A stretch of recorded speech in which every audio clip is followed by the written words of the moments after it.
जनाब अली, खुश आमदीद कहते हैं आपको एक बार फिर। और यहाँ नशरियात के हिस्से में हमारे कुछ मिनट मुख्तस होते हैं हमारे हर्बलिस्ट यानी हिकमत के अतबार से और माहिर खुराक के साथ, ताकि ज़रा हमें कुछ सेहत के हवाले से कुछ टिप्स मिल सकें। सो डॉक्टर आयशा साहब हमारे साथ हैं और डॉक्टर गालिब आगा साहब साथ हैं। दोनों का बहुत बहुत शुक्रिया। तिब्ब नबवी के हवाले से हम आपसे गुजारिश करते हैं कि अगर रोज़ाना कोई एक मौजू ज़रा चुन के हमें बता सकें उस उन्वान से, तो बताएंगे आज का क्या उन्वान है, क्या है? सर आज बात कर लेते हैं मेरे ख्याल से मेहंदी पर। मेहंदी अच्छा। हुज़ूर अकरम सल्लल्लाहु अलैहि वसल्लम के बारे में एक हदीस है कि आप सल्लल्लाहु अलैहि वसल्लम को जब कोई चोट लग जाती, कोई ज़ख़म आ जाता या कोई कांटा चुभ जाता, तो आप उस पर मेहंदी का लेप अप्लाई करते थे। आज की अगर तहकीक की बात की जाए तो मेहंदी बहुत ज़बरदस्त एंटी बैक्टीरियल और एंटीसेप्टिक प्रॉपर्टीज़ रखती है। इसके साथ साथ एंटी फंगल प्रॉपर्टीज़ भी मेहंदी में हैं। अगर उसी मेहंदी की बात हो रही है जो चांद रात पे लगाई जाती है? बिल्कुल, उस मेहंदी की इसलिए बात नहीं हो रही कि उसमें बहुत ज़्यादा केमिकल ऐड हो जाते हैं। हम ये बात कर रहे हैं जो खालिस मेहंदी के पत्ते हैं। कोई भी जो भी रेमेडी अर्ज करूँगा वो खालिस मेहंदी के पत्ते लेकर उसको पिसवाएं, उसके बाद अप्लाई कीजिएगा। जो मेहंदी के पत्ते भी पिसे हुए मार्केट में अवेलेबल होते हैं, कभी कभी उसमें भी बहुत ज़्यादा मिलावट होती है। सही है। मेहंदी की अगर बात की जाए तो एंटीसेप्टिक है, एंटी फंगल है, जिस तरह मैंने अर्ज की। अगर मेहंदी के 8-10 पत्तों का डिकॉक्शन बना लिया जाए, मतलब उसको बॉयल करके उसका पानी छान लिया जाए, चाय बना ली जाए मेहंदी के पत्तों की, और उससे गरारे किए जाएँ, तो सॉर थ्रॉट जिसको हम वरम कहते हैं गले का, या टॉन्सिलाइटिस अगर हो जाता है तो उसमें भी बेहतरी आती है। इसके साथ साथ ब्लीडिंग गम्स में बेहतरी आती है, सूजन हो जाएगा गम्स में तो बेहतरी आती है। खुदा ना खास्ता किसी को अगर माउथ अल्सर हो तो उसमें ये गरारे बहुत ज़्यादा फ़ायदेमंद होंगे। गर्म नहीं यूज़ होंगे, थोड़ा सा रूम टेम्परेचर पे लेके अल्लाह जाने के बाद यूज़ होंगे।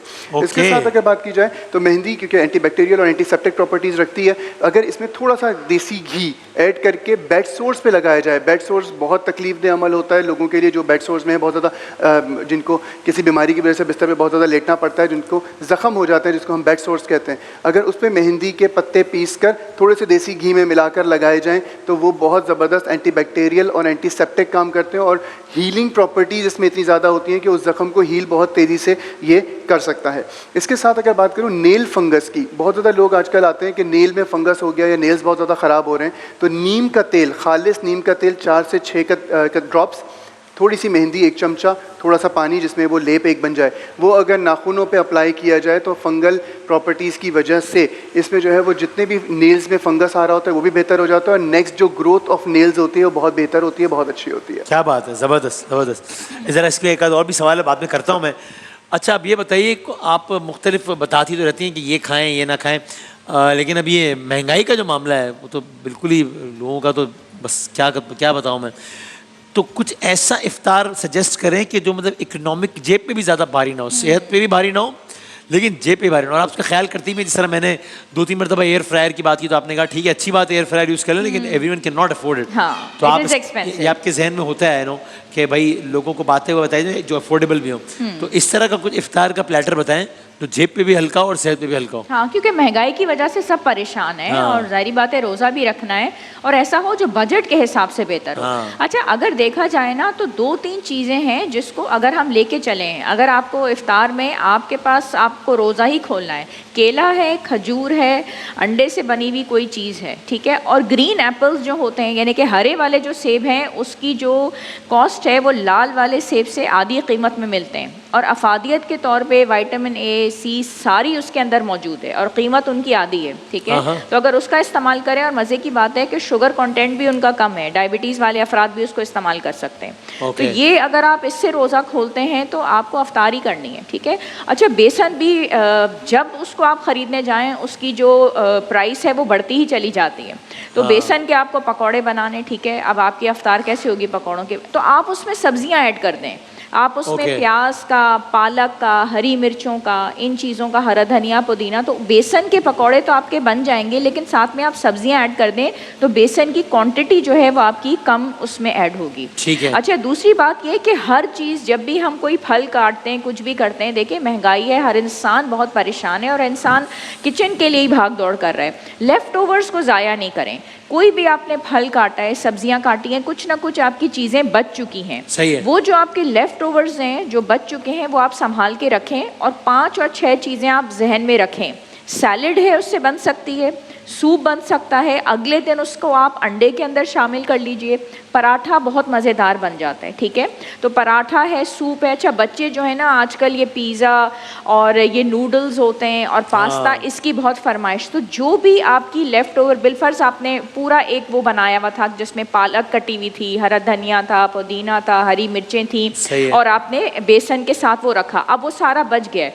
तो इन चीज़ों का प्लीज़ देखें, महंगाई का जो मुकाबला है ना वो हम अपने जहन से और अपनी मेहनत से ही करेंगे और अक्ल से करेंगे। ये सारे आपके लेफ़्ट ओवर्स थे, ये बच गए। अगले दिन आपने पूरा बनाया, आटा गूंदा और उसमें आपने अच्छा सा पराठा बना के ये चीज़ें सहरी में इस्तेमाल हो गई। ऑमलेट के अंदर आपने, तो वो अफादियत आपकी ज़ाया नहीं हुई। दूसरी बात है कि मेडिसिन का इस्तेमाल वक्त के साथ साथ वो भी महंगाई ने सबकी कमर तोड़ दी है। अब आपको गैस के इश्यूज़ हैं, हार्ट बर्न के इश्यूज़ हैं, तो सहरी और अफ्तार में आप सौंफ की कहवा इस्तेमाल कर लें, आपको प्रॉब्लम नहीं होगी। कॉन्स्टिपेशन की दवाइयाँ बहुत महंगी हैं, तो आपने एक बड़ा चम्मच घी का लेके और उसमें आपने 1/4 टीस्पून नमक को गर्म पानी में अच्छे तरीके से ले लीजिए।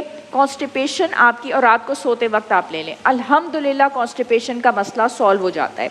डायबिटीज़ वाले अफराद जो हैं सहरी में अफ्तार में दालचीनी का इस्तेमाल कर लें। जिनको ब्लड प्रेशर है, सहरी और अफ्तार में अपनी दवा को, अगर वो चाहते हैं कि ब्लड प्रेशर मज़ीद ज़ाया ना हो, बढ़े नहीं, और उनको रोज़ा जो है उनका कोई ज़ाया ना हो, ग्रीन छोटी वाली इलायची का वो इस्तेमाल करें।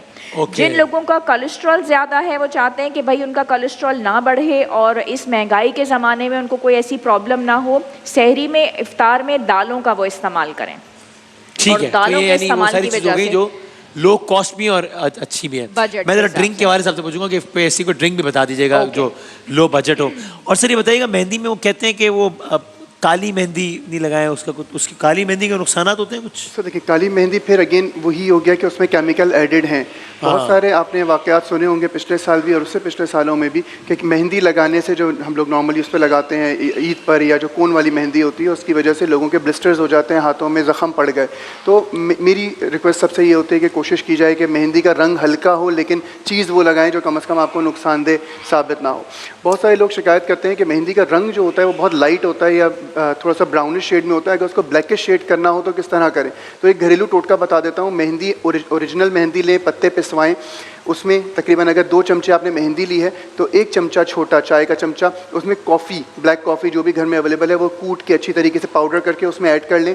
2 से 4 लौंगें अच्छी तरीके से पाउडर करके उसमें ऐड कर लें। मेहंदी बना के ओवरनाइट छोड़ दीजिए पहले, और सुबह इस मेहंदी को अप्लाई कर लेंगे तो ये रंग भी आपका बेहतर देगा। और जिन लोगों को साइनोसाइटिस है, दायमी नज़ले की कैफियत रहती है, या मेहंदी उनको ठंडक पैदा करती है, जिससे नज़ला, खांसी या बुखार की उम्मीद होती है कुछ लोगों को, तो वो भी इस टोटके से या इस एलिमेंट से नहीं होगी।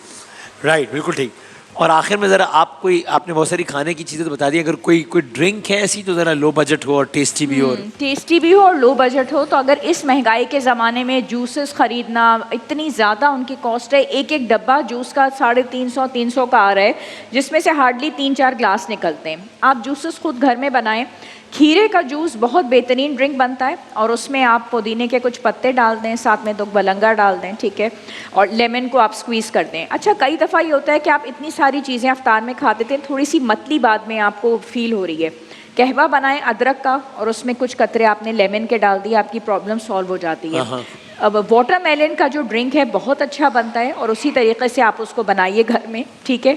थोड़ा सा आप लेते हैं, उसमें आपने पानी ऐड किया, कुछ लेमन के कतरे, बहुत अच्छा बनता है। और ड्रिंक को डिफरेंट करने के लिए आप उसमें पुदीने के पत्ते डाल दें। खीरे का जूस, वाटरमेलन का जूस, ये जो ग्रीन एप्पल मैंने बताया है, इसकी जो प्राइस है ना, इसकी जो क्वांटिटी है उसके हिसाब से इसकी जो प्राइस है वो बहुत कम है। ओके। तो ग्रीन एप्पल का, वाटरमेलन का जूस हो गया, लेमन का जूस हो गया। लस्सी बच्चे बहुत शौक से पसंद करते हैं। दूध में आपने दही मिला के बच्चों को लस्सी दी, और इसकी अफादियत भी बहुत ज़्यादा है। अच्छा, तेज़ाबियत हमें बहुत महसूस होती है। अमूमन ये होता है कि रोज़ों में आपने पकौड़े, समोसे, इस तरह की चीज़ें खा ली और सब फील करते हैं कि तेज़ाबियत है। कोल्ड ड्रिंक्स, उनकी कॉस्ट भी बहुत ज़्यादा है और ना वो सेहत के लिए अच्छी हैं, तो एम्प्टी कैलोरीज देने का कोई फ़ायदा नहीं है। आप लस्सी बनाएं, सब शौक़ से बहुत पीते हैं।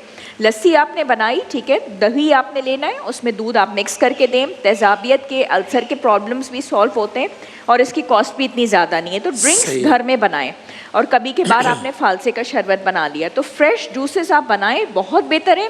और ग्रीन टी का जो इस्तेमाल है, बजाय ये कि आप कोई ब्रांड लेके आएंगे ना तो वो आपको बहुत महंगी पड़ेगी। आप ग्रीन टी के बाकायदा पत्ते लीजिए और उसकी ग्रीन टी आप इस्तेमाल कीजिए, इफ्तार के बाद भी, सहरी के बाद भी, वो बहुत कॉस्ट इफेक्टिव है। इसी तरीके से हम महंगाई का मुकाबला कर सकते हैं। राइट जनाब, तो ये महंगाई का मुकाबला और ये कि मेहंदी की अफादियत, ये ज़रा दो कुछ मुख्तलिफ मौज़ूआत है जिसमें हमने आपसे बात की। आप अपने सवालात हमें भेजते भी हैं और हमने जो बाय द वे जो हमारा टेलीफोन नंबर है जिस पर आप उलमा सेगमेंट के लिए आप सवालात भेजते हैं, आप उस पर भी इस सेगमेंट के लिए भी आप सवालात भेज सकते हैं। तो ऑफ कोर्स वो नंबर हमारे सिस्टम पर है, तो हम वो सवालात इंक्लूड कर सकते हैं आप इस सेगमेंट में। तो जो हमारा उलमा कराम का जो सेगमेंट है उसमें टेलीफोन जो नंबर देते हैं वो वाला नंबर भी आप इस्तेमाल कर सकते हैं, सवालात भेज सकते हैं। एक वक्त के बाद हमारा किस्से का सेगमेंट होगा इंशाल्लाह।